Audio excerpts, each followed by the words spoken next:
ಶರಣರು ಈ ನಾಡಿಗೆ ಕೊಟ್ಟು ಹೋಗಿರ್ತಕ್ಕಂಥ ಕಾಯಕದ ಗೌರವ ಸಂಸ್ಕೃತಿ.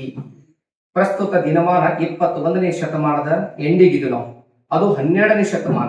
ಆ 12 ಅನ್ನೋದನ್ನ ಉಲ್ಟಾ ಮಾಡಿದ್ರೆ 21 ಆಗ್ತದೆ.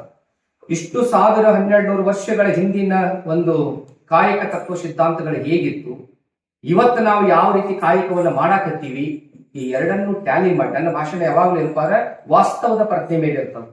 ಬಹಳ ಜನ ಕರೆಸ್ತಾರೆ, ಯಾಕಂದ್ರೆ ಇವತ್ತು ಏನ್ ನಡೀತೈತೆ ಅದನ್ನ ಹೇಳ್ತಾನೆ, ಏನ್ ಕಾಣಿಸ್ತೈತೆ ಅದನ್ನ ಮಾತಾಡ್ತಾನೆ. ಹಾಗಾಗಿ ಬಸವ ತತ್ವದ ಹಿನ್ನೆಲೆಯಲ್ಲಿ ಕಾಯಕ ಹೇಗಿತ್ತು, ಇವತ್ತಿನ ಕಾಯಕದ ಪರಿಭಾಷೆ ಏನಾಗಿದೆ ಅಂತಕ್ಕಂಥ ಹಿನ್ನೆಲೆಯೊಳಗ ನನ್ನದೇ ಆಗಿರ್ತಕ್ಕಂಥ ಒಂದಿಷ್ಟು ವಿಚಾರಗಳನ್ನ ನಿಮ್ಮ ಮುಂದಿಡುವಂತ ಪ್ರಯತ್ನವನ್ನು ಮಾಡ್ತೀನಿ. ಬಸವಾದಿ ಶಿವಶರಣರು ಕಾಯಕವನ್ನ ಒಂದು ಮೌಲ್ಯವನ್ನಾಗಿಸಿದ್ರು. ದುಡಿಬೇಕು, ದುಡ್ಡು ತಿನ್ಬೇಕು ಅಂತ. ಯಾವ ರಾಜ್ಯವೇ ಆಗ್ಲಿ, ಯಾವ ರಾಜನೇ ಆಗ್ಲಿ, ದುಡಿಯಾಕ ಹಚ್ಚಬೇಕು. ಆಧಾರ್ ಕಾರ್ಡ್ ಕೊಟ್ಟು ತಿರ್ಗಾಕ್ ಹಚ್ಚಬಾರ್ದು, ಅಕ್ಕಿ ಕೊಟ್ಟು ಮನೆಯಾಗ ಕುಂಡ್ರಸಾಕ್ ಹಚ್ಚಬಾರ್ದು.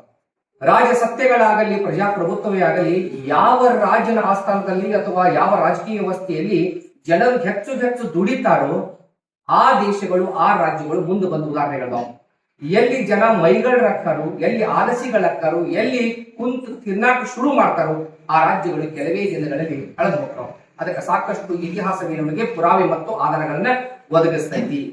ಸಾಮಾನ್ಯ ಒಂದು ಹಳ್ಳಿ ಜನ ಗಾದೆ ಮಾತ್ರ ಕುಳಿತು ಉಂಡ್ರ ಕುಡಿಕೆ ಹೊನ್ನು ಸಾಲದು ಒಂದು. ಎಷ್ಟು ಆಸ್ತಿ ಅಂತಸ್ತು ಇದ್ರೂ ಕೂಡ ಕೋಟ್ಯಾಧೀಶ್ವರರು ಕುಳಿತು ಉಂಡದಕ್ಕೆ ನಾವು ಭಿಕ್ಷಾಧೀಶರಾಗಿದ್ದನ್ನ ನಾವು ಕಣ್ಮುಂದೆ ನೋಡ್ತೀವಿ. ಹಾಗಾಗಿ ಬಸವಾದಿ ಶಿವಶರಣರು ಅವತ್ತೇ ಏನ್ ಹೇಳಿದ್ರಪ್ಪ ಅಂದ್ರೆ, ದಯವಿಟ್ಟು ಏನಪ್ಪ ದುಡೀರಿ. ಯಾವನು ದುಡಿತಾನ ಅವನು ಪಡಿತಾನ, ಯಾವ ಪಡಿತಾನ ಅವನು ಕೊಡ್ತಾನ, ಯಾವ ದುಡಿಯಂಗಿಲ್ಲ ಅವನು ಬೇಡ್ತಾನ. ಬಹಳ ವ್ಯತ್ಯಾಸ ಇಲ್ಲ. ಬೇಡುವುದಕ್ಕೂ ಕೊಡುವುದಕ್ಕೂ ಬಹಳ ವ್ಯತ್ಯಾಸ ಇಲ್ಲ. ದುಡ್ದಾವ್ ಪಡಿತಾನ, ಪಡೆದಾವ್ ಕೊಡ್ತಾನ, ಯಾವ ದುಡಿಯಂಗಿಲ್ಲ ಅವನು ಬೇಡ್ತಾನ. ಬೇಡುವ ಸಂಸ್ಕೃತಿ ನಮ್ದಾಗಬಾರ್ದು, ನೀಡುವ ಸಂಸ್ಕೃತಿ ನಮ್ದಾಗ್ಬೇಕು. ಆಮೇಲೆ ಮಾಡುವ ಸಂಸ್ಕೃತಿ ನಮ್ದಾಗ್ಬೇಕು. ಹಂಗ ಸಂಸ್ಕೃತಿ ಆಗ್ಬೇಕಂದ್ರೆ ಬಸವಣ್ಣ ಅವರು ಆರಂಭದಲ್ಲಿ ಹೇಳ್ತಾರ, ಆರಂಭ ಮಾಡುವೆ ನಯ್ಯ ಗುರು ಪೂಜೆಗೆಂದು, ಬೇಹಾರವ ಮಾಡುವೆ ನಯ್ಯ ಲಿಂಗಾರ್ಚನೆಗೆಂದು, ಪರಸೇವೆ ಮಾಡುವೆ ನಯ್ಯ ಜಂಗಮ ದಾಸೋಹಕ್ಕೆಂದು. ಆರಂಭ ಮಾಪ್ರಾಣ ಇಲ್ಲ. ಆರಂಭ ಅಂದ್ರೆ ಶುರು ಮಾಡೋದು, ಆರಂಭ ಅಂದ್ರೆ ಒಕ್ಕಲ್ತನ. ಒಕ್ಕಲ್ತನಕ್ಕೆ ಬಹಳ ಶಬ್ದಗಳಿದಾವೆ. ಕಮತ ಅಂತ ಕರಿತೀವಿ, ಒಕ್ಕಲ್ತನ ಅಂತೀವಿ, ಕೃಷಿ ಅಂತ ಕರಿತೀವಿ.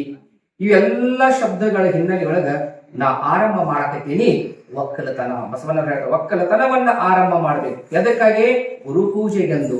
ಗುರು ಪೂಜೆ ಮಾಡೋದಂದ್ರ ಎಲ್ಲಿದೋ ದುಡ್ಡು ತಂದು ಹಾಕಿ ಮಾಡೋದಲ್ಲ. ನಾ ಒಕ್ಕಲ್ತನ ಮಾಡಿ ಅಲ್ಲಿ ದುಡಿದು ಅಲ್ಲಿ ಗಳಿಸಿದ ದುಡ್ಡನ್ನ ತಂದು ಗುರು ಪೂಜೆ ಮಾಡ್ತೀನಿ. ಹಂಗ ಲಿಂಗಾರ್ಚನೆ ಮಾಡ್ಬೇಕಾಗಿದೆ.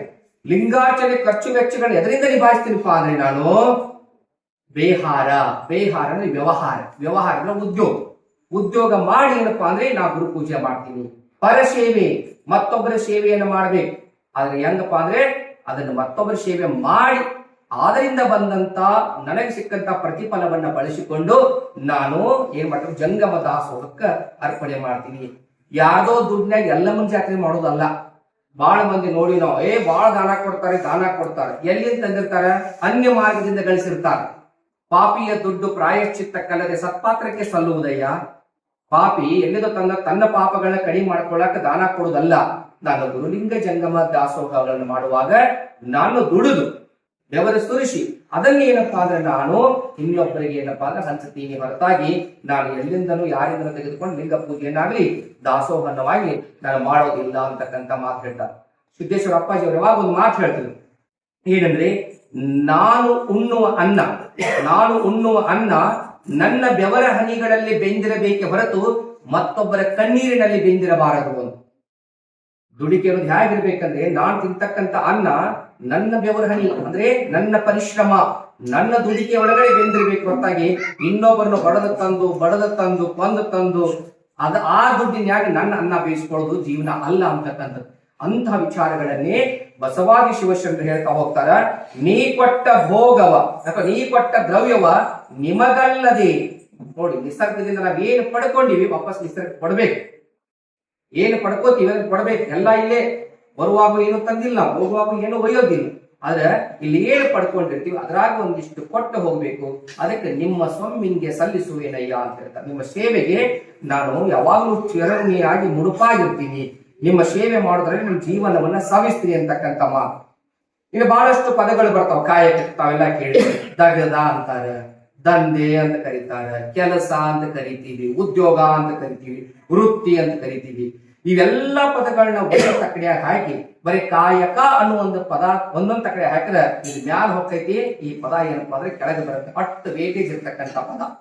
ಕಾಯ ಅಂದ್ರೆ ದೇಹ, ಕ ಅಂದ್ರೆ ಒಳಗೊಂಡಿತ್ತು. ಕಾಯದ ದೇಹವನ್ನ ದುಡಿಸಿ ಸವೆಸಿ ಯಾರು ಕೆಲಸ ಮಾಡ್ತಾರ ಅದು ಕಾಯಕ. ಕಾಯಕ ಅಂತಕ್ಕಂಥದ್ದು ಸುಮ್ಮನೆ ಎದಕ್ಕೋ ಒಂದು ಬಟ್ಟೆ ಹೊಲಿಯೋದಕ್ಕೆ ಮಾಡೋ ಉದ್ಯೋಗ ಅಲ್ಲ. ಕೇವಲ ನಾನು ದೊಡ್ಡವನಾಗಬೇಕು, ಕುಬೇರನಾಗಬೇಕು, ಶ್ರೀಮಂತನಾಗಬೇಕಂತ ಮಾಡುವಂತ ಉದ್ಯೋಗ ಅಲ್ಲ.